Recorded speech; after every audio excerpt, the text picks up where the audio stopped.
a white male government employee is suing the city of Seattle because they had the audacity to make him go to training about how to not engage in institutional racism as a government worker.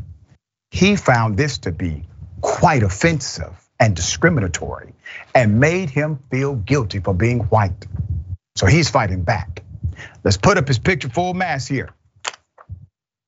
An ex-Seattle City worker is suing his former employer, alleging that he was discriminated against because of his white race. Joshua Diemert claims he was forced to work in a racially hostile environment, and working for the city was unbearable because he was forced to attend training sessions about ending institutionalized racism and race-based disparities in city government, and made to feel guilty about being white.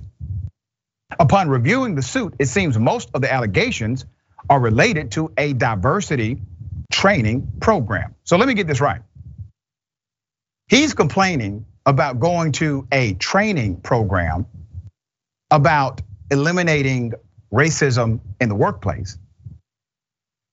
He says that is racist against him, but he's not concerned about the fact that there's racism in the workplace experienced by Black and brown people who work for the city, and community members who live in the city have experienced adverse effect from racist employees or racism in the institution. He believes the remedy itself, which is simple, a training session, was discriminatory. Fascinating. All right, Joshua Diemert was a program intake representative at Seattle's Department of Human Services, working there from 2013 to 2021. He claimed in the suit that he was racially discriminated against by his colleagues. Okay, per the suit, in one instance, Diemert claimed a colleague told him it's impossible to be racist toward white people. In another, he claimed a colleague accosted him saying he was complicit in the sins of slavery. Overall, Diemert alleged his consistent reports of being discriminated against were blatantly ignored. Well, that'll do it. Ignoring a mediocre government white male employee will get action done every time. However, when the department introduced the Race and Social Justice Initiative, okay, that did it. Things escalated even further. For the suit, he believed all trainings he was required to complete were segregated by race and based on racial stereotypes. He was even cited trying to sign up for one reserved for people of color instead. You see what's happening here, right?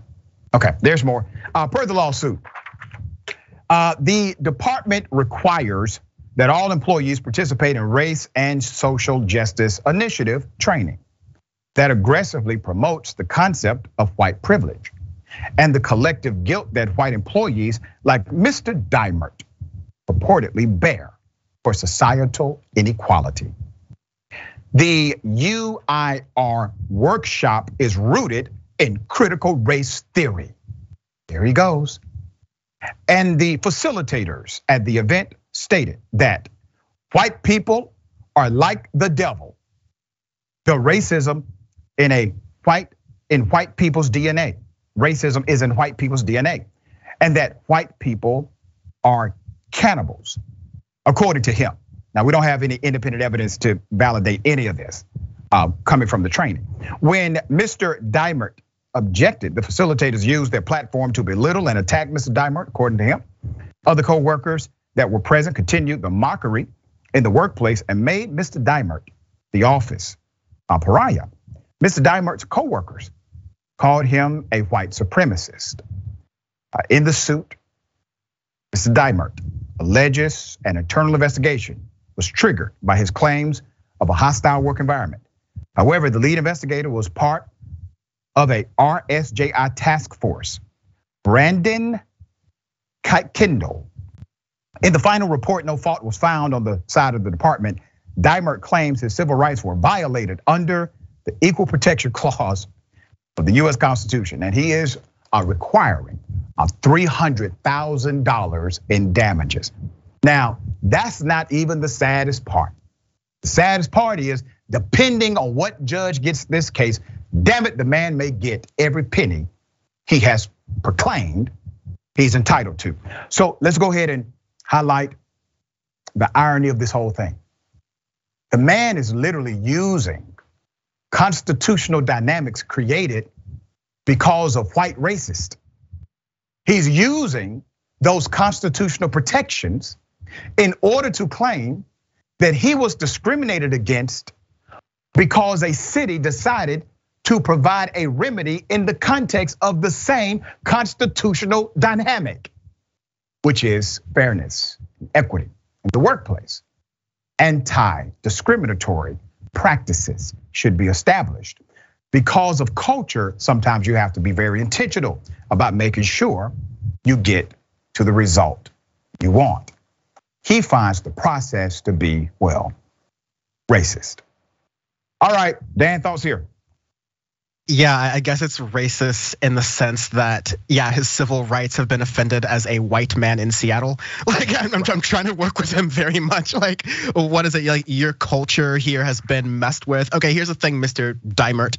I've got some respect for your culture here. I think the old saying is, me think doth protest too much. Like, whoever is the one who is complaining, like, if you weren't racist, or if you were an anti-racist, or like, if you were just like, hey, listen, I have black friends. Like, this does not bother me that much to spend some time, presumably paid, like by my workplace, by taking some classes where I'm learning about some of these things, maybe getting a better perspective of not just anti-black racism, but how this stuff has affected, hell, Eastern Europeans at a certain point in American history, right? Like, you might learn a thing or two.